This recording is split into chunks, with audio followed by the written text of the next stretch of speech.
Hello and welcome to Brilliance Today, where individuals let their brilliance shine through their stories, expertise and philosophy, because they're on a mission to make a difference and leave a legacy.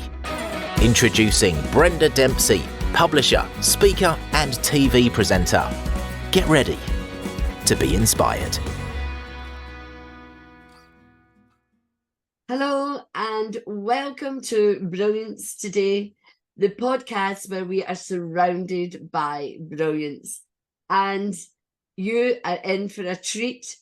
Sure, I'm so excited to have this gentleman sitting beside me, talking to you today, finding out about what drives him. But who am I talking about? I'm talking about Noshir Kumana. And I hope I've pronounced your name correctly. Yes, correct. Wonderful, wonderful. And I love his title because he is the beacon of legal integrity. So tell us, what does that mean, Noshir?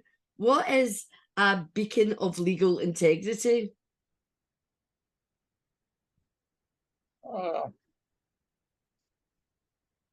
I didn't get your question. What do you mean by integrity, or what exactly? What is the meaning of, what is it to you to be a beacon of legal integrity? What does it mean to you? Well, integrity is an integral part of my upbringing, I would put it that way. That's how I sort of, basically in every walk of life, honesty and integrity, that is my upbringing, my family background and my upbringing. So, even if I want to, I can't do anything without listening to my conscience. I always listen to my conscience. So, that is what I call integrity. Yeah, I absolutely. And I resonate 100% with that. So I do. His or her conscience, then they can never go wrong. Exactly. So before we say anything else, introduce yourself and tell everybody who you are and what you do.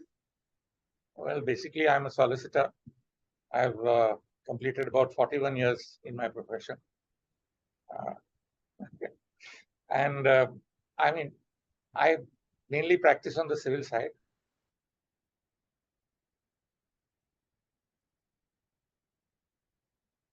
I practice Indian laws. Internationally, I can only say this much, that I have done a few international arbitrations because I am on the panel of LCI, London Court of International Arbitration. So few of them I have done. So, I have a little workable knowledge about all that. But basically, Indian law, yes, Indian law, I have a very vast experience in Indian law. Any type of Indian law, which may be property, company law, cooperative law, then there is a Rent Act. There's a plethora of things which I have done in my 41 years my profession. Yeah, and that's absolute commitment to your profession. It's an absolute commitment, isn't it? It's like a marriage, because when you find the right work in your life, then it's easy to do.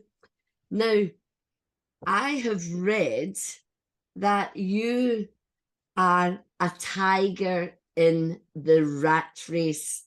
I love that because tigers are my favorite animals. And can you explain to the listeners, what does that mean to be a tiger in the rat race? Well, basically, being a tiger means, that has been the way I am. I've never been afraid to speak out if I know what I'm doing and if I believe that what I'm saying is right. Even in my, junior days in the profession, I have never sort of permitted my seniors to browbeat me into submission merely because they are my seniors. If I felt that, I'm putting my point across correctly, then I used to tell them, this is what I feel. And most of the times they used to appreciate it. So that is how, that is what I basically mean. And being a tiger for me would be following my principles of honesty and integrity. And as far as being part of the rat race, that is something which I have never done. Because according to me, yes, money is important, but money is not everything in life. What is important is, you never compromise on your principles, do what is right, give the right advice to your clients. And ultimately, that is what ultimately is the secret of success. Absolutely. I hear you with that. And for me, it's marvelous because I'm all about voice, and voice equals truth. And that truth is connected to your values, of which integrity is your driver. And, you know, I applaud that. And finding people like you is like finding a needle in a haystack. That is for sure. That is what makes you so unique. And it's important that we listen to you, we listen to your wisdom, we listen to your advice, because you are a master, you are a teacher of what it takes to get to where you are in life. Now, you've already used the phrase about not allowing your seniors to browbeat you. How do you ensure that you don't browbeat your juniors? I've never done that. In fact, I mean, my principle has always been that by imparting knowledge, it doesn't become less. So, I mean, my knowledge, and in fact, I would say several of my juniors, even today, they respect me for that. And I mean, they sort of in the profession, they always say that we were lucky enough to have Mr. Kumana as a senior, because he was one of the few who actually taught us. Yeah. I mean, and I like that. And again, I'm seeing already, just the 5 minutes or so we've been chatting, everything comes back to being integrity and being honest. But I suppose wrapped up in that is, and keeping updated about knowledge, because knowledge is equally I will be coming on to knowledge, you know, because as an ex-teacher, knowledge is only one part of what can make you great and be successful. In fact, let's just go there as soon as you've brought it up, and I'll come back to the other question. So, you know, as a teacher, knowledge, yeah, you can teach people knowledge, but that's not what makes the difference. That's not how you influence and impact other people's life. It's the action. So how do you ensure all this knowledge that you've gleaned over 41 years in the legal profession, how do you ensure you impart that so that the younger voices, the future generations and clients are being influenced and inspired into action?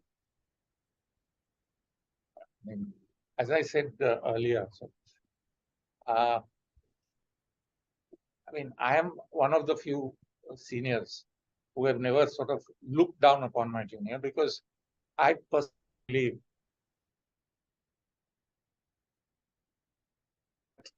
even the junior most person can sometimes teach you. So I'm open to that. See, I mean, I never say that I know everything, because if I know everything, then I'm gone. And I've never sort of ever said that I know everything. I mean, basically, when you interact with people, when you interact with my juniors, and I mean, I do it because I am fortunate enough to have my seniors and my mentors sort of imparting their knowledge to me in a manner in which, you know, sort of where they literally taught me. They corrected my mistakes. They taught me. So I'm fortunate enough to have, you know, such type of mentors in the profession, the stalwarts of the legal profession at that time when I started. I started my career in 81, so 1981. So those were the, you know, real stalwarts of the legal profession. I was fortunate enough to be able to interact with them, or I would say fortunate enough to be selected by them to teach. I would put it that way, because I was literally selected by them to teach. Most of my mentors. Yeah. So I've got about 10 questions going round in my head that I want to ask you, because I do believe you are a rare breed of humankind, and in as much as integrity drive you, as we've already said. But you talked about your upbringing, you've talked about being unafraid. So what is it about someone's upbringing that nurtures that confidence and self-assuredness within them? And what advice would you give to someone who has not been as fortunate to maybe have that beginning in life? Simple, very simple. Again, what I repeated, I would always, and I've always told people, listen to your conscience. It's the very basic, simple, fundamental, rule for success. Yes, I mean, initially you will find things very hard because you're honest, and especially in today's scenario, not only in India, all over the world, basically. I mean, honest people are, sorry to say, but looked down upon. But then, if you maintain your, integrity, try and try again, and you will. That's another formula of mine. Because don't let failures put you down. Everybody has ups and downs in life. I myself have had ups and downs in life. But if I had sort of given up, then I would not have reached what I am today. Absolutely. And that's all about resilience. And in Scotland here, I don't know if you've heard of Robert the Bruce. And yes, I tell this story. That is his famous saying, try and try again and you will succeed. And that's what sparked that when you said that, because that's what I say, try again, get down. I think there's another saying, get down 7 times, get up 8. You just keep getting up that one more time. You never give up. And that's all about the spider that inspired. Yes, I know that story. to go out. And these little stories, these metaphors and anecdotes, they're very powerful tools to help people understand the most simplest things in life. And I like what you said as well there, Noshir. You said it's simple, and the human brain is wired to look for complexity, but actually everything is simple. And if we look for the simple path of least resistance, we would be happier people today for sure. I beg your pardon. It's not the path of least resistance. Being honest is the path of the most toughest resistance. Because if you're honest today, you get the maximum resistance. But if you bow down to that resistance, then you go into the other path. Sure.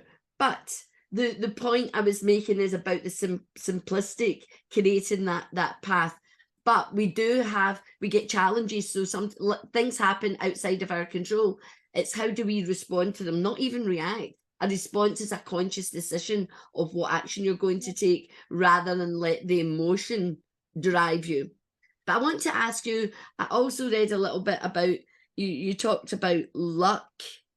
So how would you define luck, and can you create your own? Luck is something, which is a very, I would say, vague concept, because, luck does play a certain role. Ultimately, every human being who's been born into this realm sort of has their own destiny. Destiny is written, but at the same time, destiny, I believe, that is my belief, that you can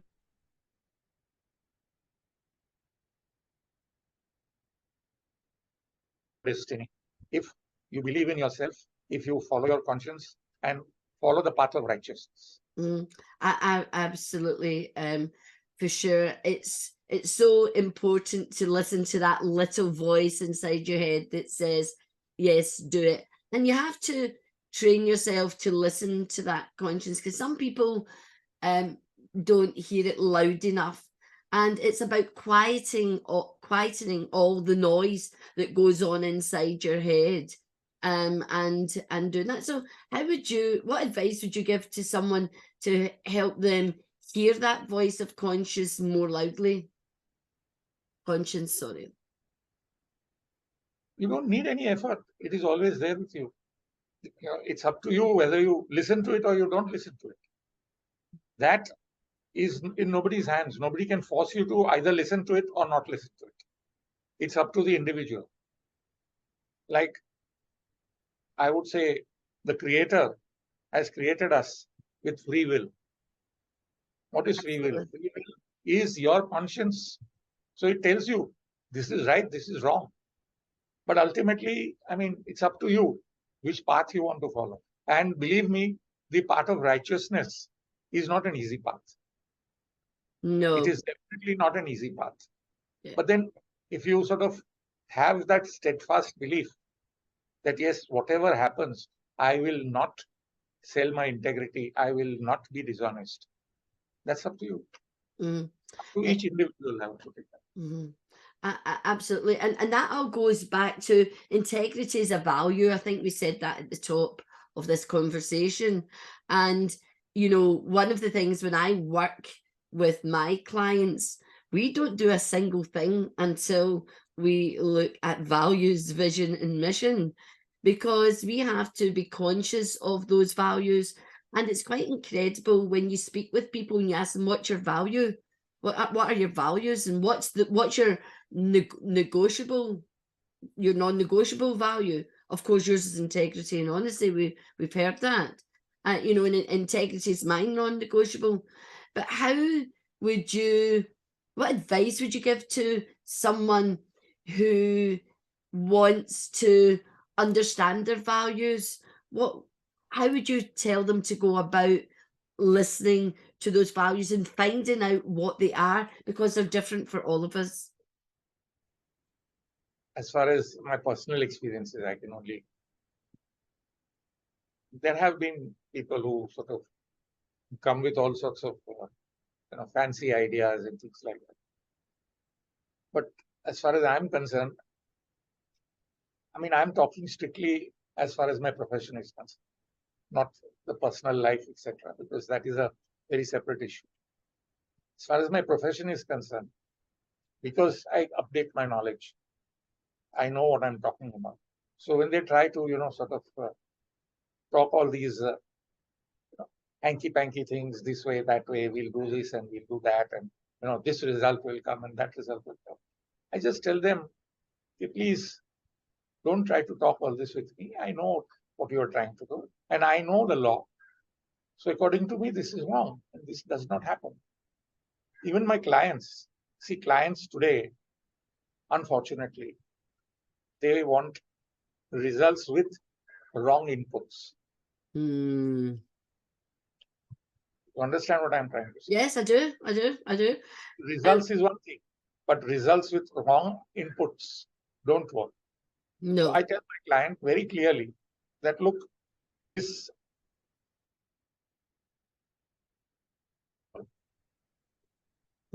and I give them the reason also why it is legally not possible because it's not just that I tell them, no, it's not possible. Because if you do that, then obviously no client will ever come to you. If you rigidly say, no, this is not possible, I'm not going to do it. I mean, then, yes, in my junior days, I used to do it because I was, over enthusiastic. Age gives you the wisdom to sort of. So, I mean, I explained to them, look, this is how it is. This is the law. And this relief you can get only if you have these facts before you.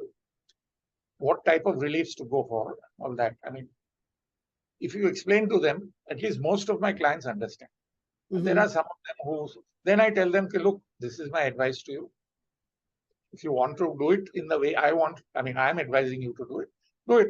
Otherwise, there is a vast field of other people. Please go there. And one thing is definite, at least I'm fortunate enough, that my client base is very loyal. Most, I would say 95% of my clients, they would not go anywhere else once they come.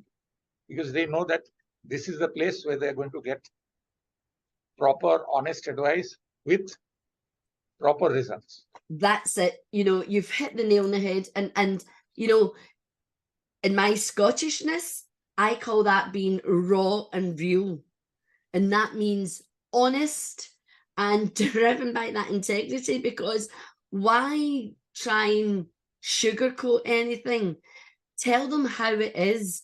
There's an advert here and it says, it does what it says on the tin. So it's back to that being simple, being honest, being straightforward. And actually, that's where you get the greatest respect and you get the loyalty, and people come back and say good things about you because you show up in an authentic way.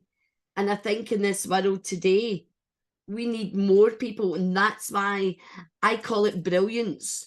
But brilliance is when you're connected to who you are on the inside. You listen to your conscience, you walk that path, you have those challenges. And by far, I can see that you are a man of his word, a man of conscience, a man of righteousness, a man who walks the path no matter the challenge. And that is honourable, absolutely. And for me, that's a role model. When you're not doing all the legal work, what do you like to do to relax? Listen to music. Any genre in particular?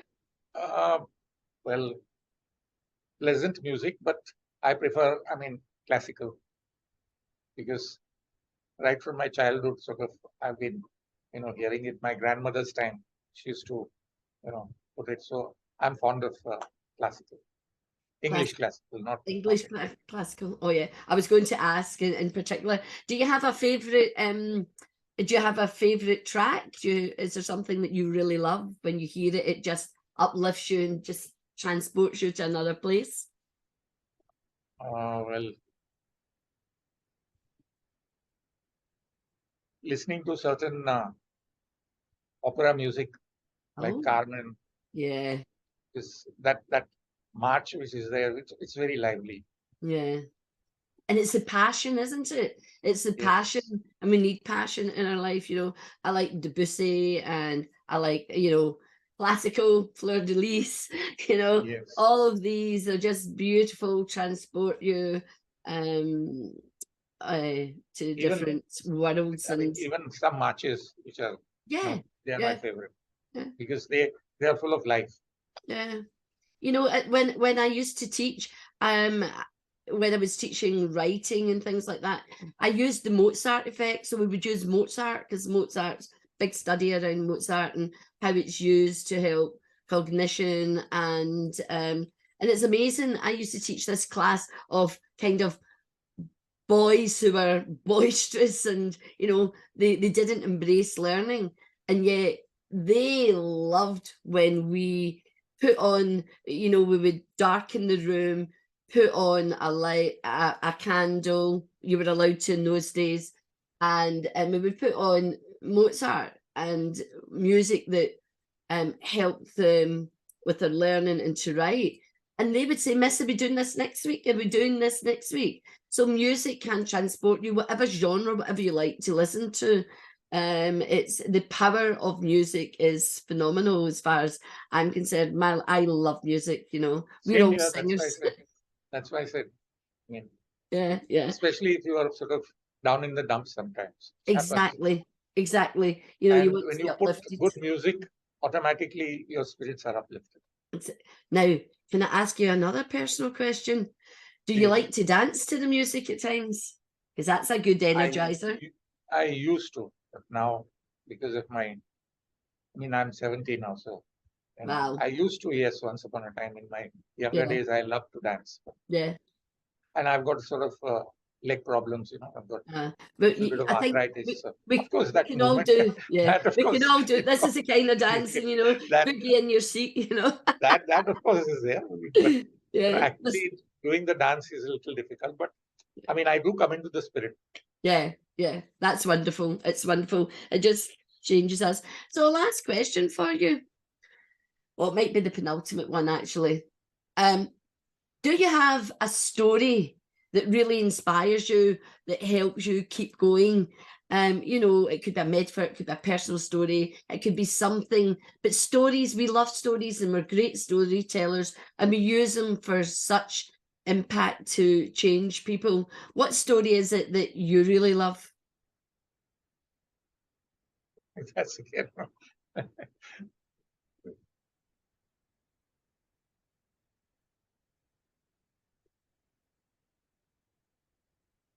Really difficult.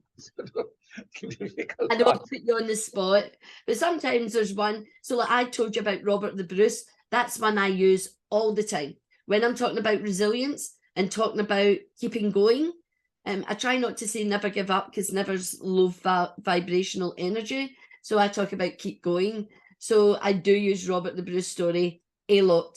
I use the metaphor of the two wolves, positive and negative, the Cherokee Indian telling the children because he talks about all these negative emotions, all these positive emotions and traits, and a wee boy says to him, but which one wins? And the wise chief turns round and says to the children, the one that you feed. Now that's very powerful. So if we keep thinking negative, we get negative outcomes. We think positive, good things happen, you know. So for me, there's two of my favorite go-to stories to share with people. I did rush that last one, but you get the point of it. And metaphors are a great way for the human mind to understand abstract concepts. So last word then, Noshir. What is your advice for success, happiness, and good well-being? See, I already gave you my formula for success. As far as happiness and well-being is concerned, that is a state of mind. Oh, I love it. It is a state of mind. It depends on each individual. See, even in a very sort of difficult situation, if your state of mind is elevated, your spirituality is elevated, then happiness will come to you. So, secret of happiness is just here, not here. That's what I can say. Absolutely. Your state of mind. So this is what I say about happiness. It's a choice. Yes, definitely. It's a choice. Choose to be happy or choose to be miserable. It's back to who do you feed? Do you want to be happy and bright? So that's why I'm always smiling, because number one, it makes me feel good. Number two, it's just the joy of life, and finding the gift in life is important when you've got a challenge or a struggle.